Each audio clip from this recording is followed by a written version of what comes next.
Hey, Adam, Jeez, one why, thing. why do you think they're called bumpers, Gary? I don't know. Because they come at the beginning, at the end, like bumpers. Alex, you're a marketing guy.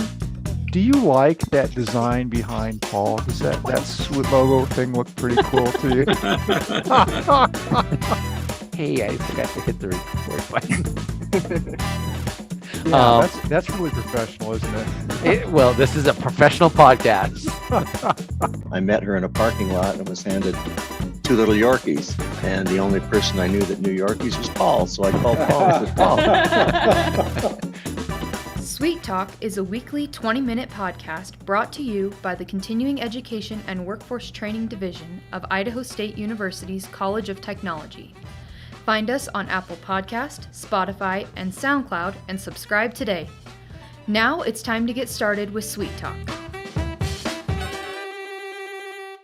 Hello, everyone. Welcome back to Sweet Talk, our weekly podcast here at Idaho State University's Continuing Education and Workforce Training. I am your co-host, Paul Dickey, the Video Instruction Manager and Apprenticeship Coordinator here at Sweet. And as always, joining me is Gary Salazar, our Director. Gary, how are you doing today? I'm doing great, Paul. Thank you so much for getting us started again. It's a beautiful day outside and looking forward to it once again. You know, you brought us to a really good conclusion on a Friday and another wonderful podcast with a wonderful guest coming up. But thank you so much. How are you doing? I am doing fine. You're right. It's a gorgeous day, as our listeners are used to kind of know this already. We usually do record these on a Friday. It's a really great way to cap the end of the week. I always enjoy this because it kind of gives me this energy boost to get me through the last day of the week. Yeah, this was a lot of coffee, man, and we've had a very busy week. So thanks for all you've done, Angela. And joining us today is Angela Wilhelm. She is our marketing coordinator for Sweet. Angela, how are you doing today on Friday?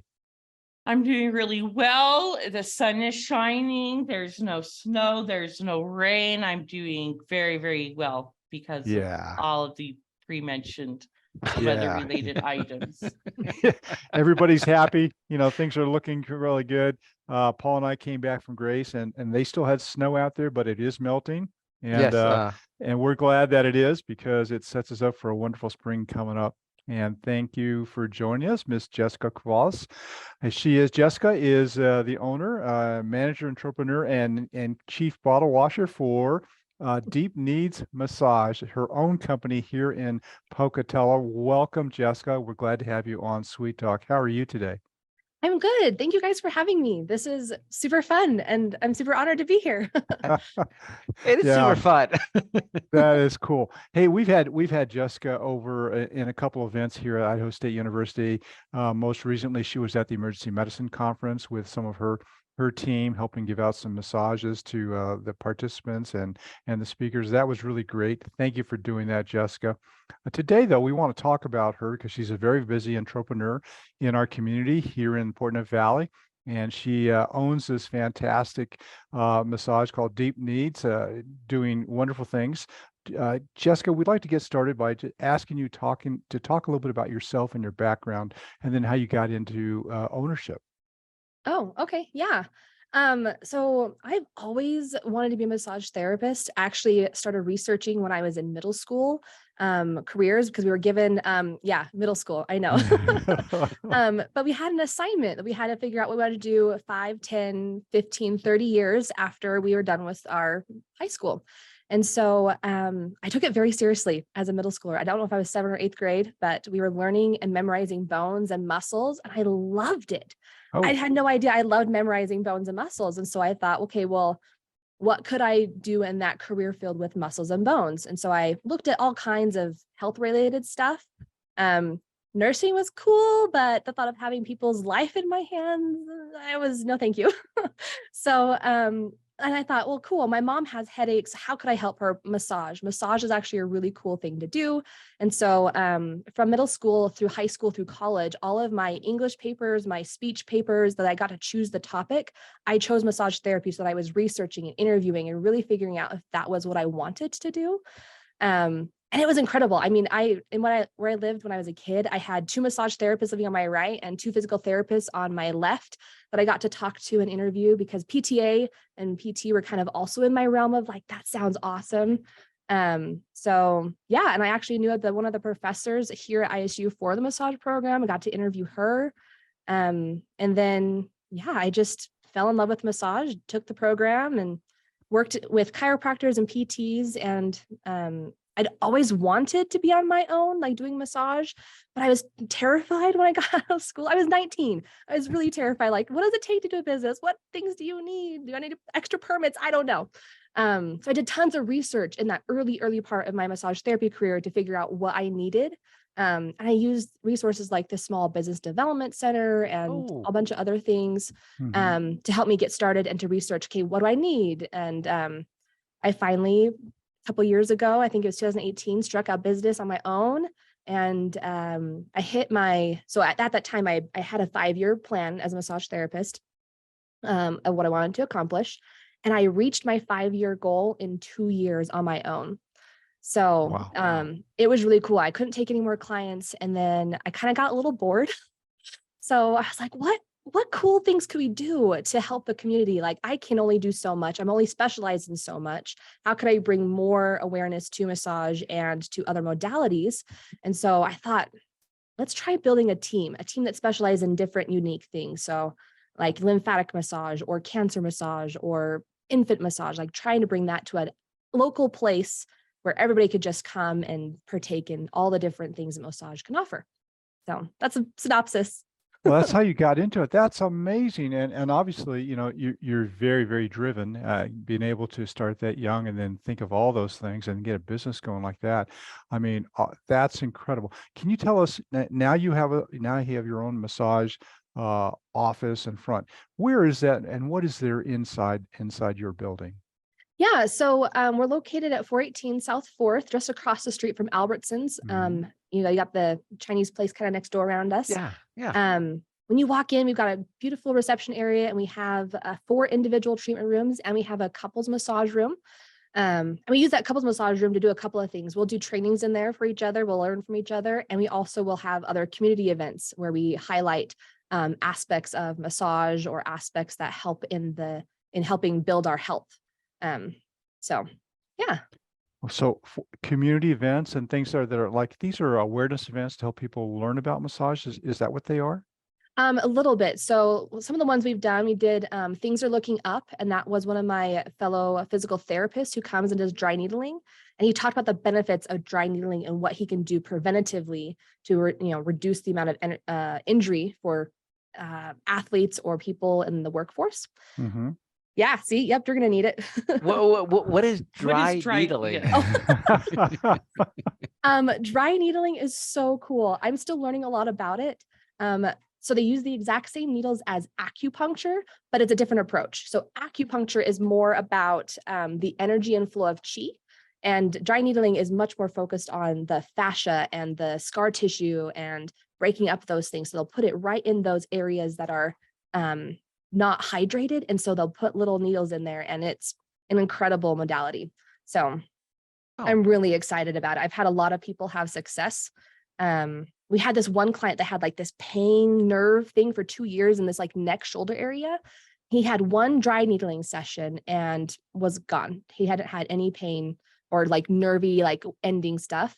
I followed up with him a few months later and asked him how it was going. And he said, that it's still gone. He has maybe a tiny little quarter-sized spot that's starting to come back. But I mean, 3 months later, he's still reaping the benefits of a one dry needle session. It was awesome. So that's nice. Wow. So Jessica, I want to ask, I've never had a massage before, but do you have clients that's like their whole weekly stress relieving thing?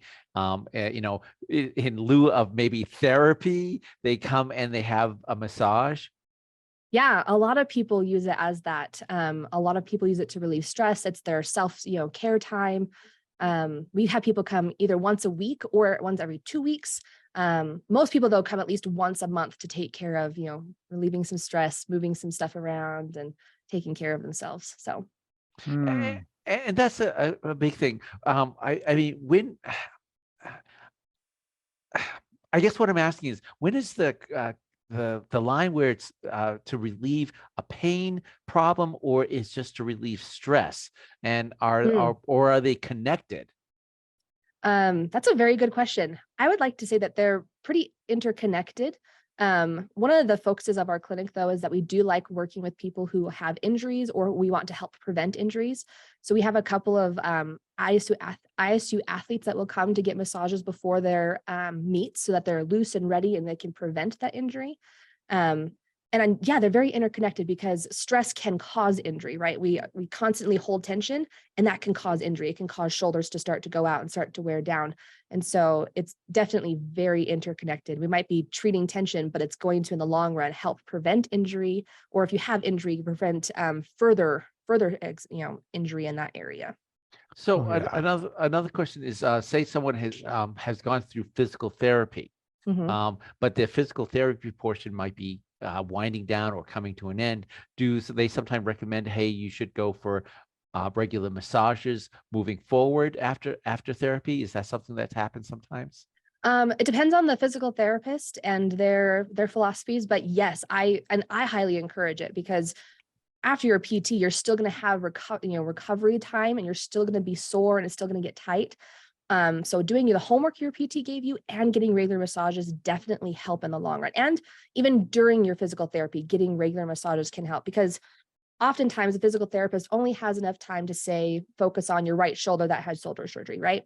But you're going to be tight on this side because you're using this other side more frequently. And so massage, like, that's one of the things too. You come for massage to help the other side that's taking all the work, and this side, but mostly the other side too. Like, we can focus on the whole body, whereas PTs generally have to focus on one specific area within that time frame. Does that make sense? Yeah, no. Again, people come to you for either to relieve pain or stress or a combination of both. I mean, and you said that sometimes they come once a week, sometimes twice a week, sometimes once a month. Do you ever find someone, and this is an odd question, who might be addicted to a massage? I am. I love massages.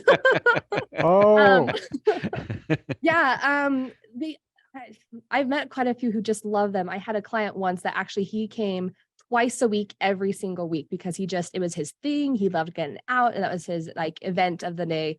And so there are those people out there that love massages.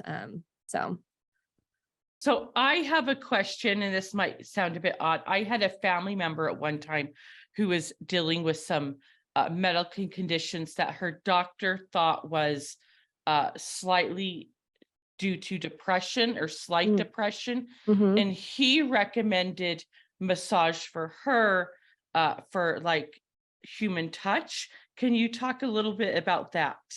Yes, absolutely. There have been a plethora of studies that show the benefit of massage and depression. It was actually kind of cool. I had a client when I was in Boise who was coming to me regularly. And after a while, that person had opened up to me and said, my counselor suggested coming to you. And I've seen a large improvement in my sessions with my counselor and with massage to help fight my depression.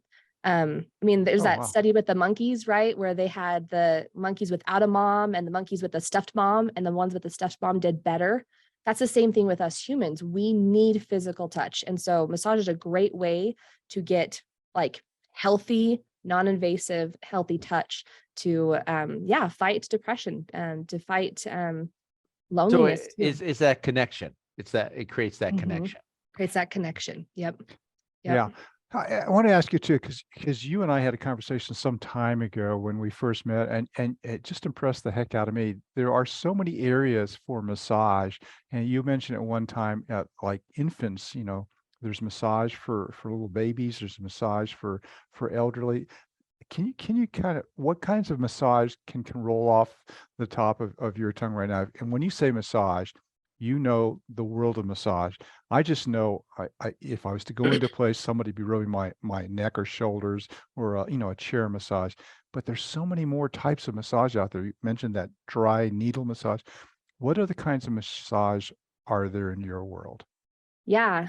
So that's actually one of the things that really drove me to this field, is that you can do that with probably any field, but massage, you can work with from people as young as babies, preemies, all the way to the elderly who are very, very, elderly. And so, yeah, we've got infant massage. You can do toddler massage. There's adolescent type massages. Infant and children are more to help with mobility. So when you massage them, it's more, not say rubbing them down with, muscles, stuff like that, but helping them move and to stay engaged with their parents. So like if the baby starts to look off to the side, that's disengaged, whereas you want them to be engaged during the process of just moving and stretching them so they get familiar with their body. So we've got, infant, we've got lymphatic drainage massage, which is an incredible massage for swelling, lymphedema, and like even cancer. They've been showing lots of improvement with cancer, certain types. I'm not the expert in lymphatic. That's why I've got Patricia. She's awesome. She's got extra schooling in that. And then let's see, there's sports massage. So specifically, to our athletes, we got hot stone massage. We've got medical massage. There's there's so many. Trigger point. So that's not quite like smooth. It's much more focused on relieving tension and trigger points in those areas. I mean, there's just so much you can do. An elderly hospice, I mean, it's more about holding, but it's a massage that really, like that human touch for the elderly, that's kind of there. There's so many. You mentioned massaging cancer. Yeah, something called reflex. Reflexology. Yeah, is that a massage? Yes, it is a modality of massage. Reflexology focuses on feet and hands and ears. Okay. 90% of the time, people refer to it as the reflexology points on the feet, and those refer back up into your body. So, like your big toe is like your head kind of area, and so I massage your feet, but I'm also massaging your head at the same time. And people derive health benefits from doing all these kinds of massage. Absolutely. That's correct. I mean, you mentioned you have other people working for you who may be more skilled in one area or another. Yes. I mean, your team that works with you, they do all of these kinds of massage that you've talked about here? Yeah, so we are all specialized in like deep and the basics of massage, and then we all have some very unique specializations. So Patricia, she is specialized in manual lymphatic drainage. That's one of her biggest ones. We've got Storm, who specializes in like pain management. So like the opioid crisis, there's been lots of studies about how massage can help with pain management and helping people stay off of the opioids. I'm specialized in deep tissue and sports. So very like therapeutic, very much injury driven, prevention and after. And then we've got Lydia, and I'm really excited about Lydia too. She is a physical therapist student right now for Doctor of Physical Therapy. And she applies a lot of the things that she's learning from the program to massage. But she also does like myofascial and sports and things like that. She is newer in the field, so she's still finding her little niche and her little specializations. But yeah. Wow. So just go back just a hair. So what you're saying is that massage can actually help with the withdrawals from opiates? There's a couple of things so it can help prevent you from getting even addicted. So it's more like the preventative side. So instead of going into the doctor and saying, hey, I'm in pain, give me pain pills. Oh, I see. It's saying, hey, go get a massage first and go regularly and see if that's going to help you reduce that pain. Because sometimes it's maybe more psychological. Maybe it is physical, but the massage will take care of it because it's tension related versus I just need a pain pill. And you bring up a good point because it's psychological. Do you think sometimes that the relief or the benefits that someone might get from a massage, maybe it might not even be the physical portion of it, but it's the psychological going, that feels good, I feel good? Yes, a lot of it can come from that. Because there's the hormone, right? Oxytocin or oxytocin. It's the feel good hormone. And when you get massages, that endorphin is released and it helps to fight pain. Like the cuddle hormone, right? The cuddle hormone helps to fight pain. And you're going to have some release of that during massage because it feels good. And your body's like, oh yeah, I don't have to hold tension like this. I can relax. I can come back.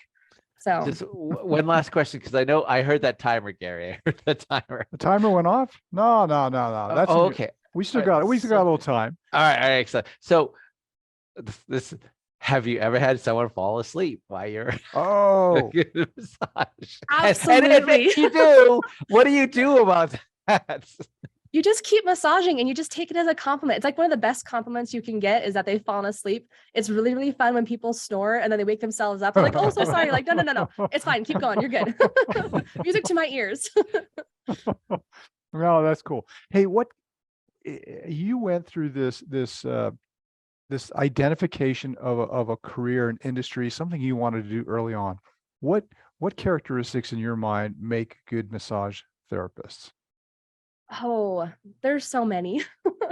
I think what really makes a good massage therapist is that they're willing to learn. I learned early in my career that I mean, you are required to take CEs by law to continue education, but like, are you doing it half-heartedly or are you going all in on it? And when I did it half-hearted, I was not successful.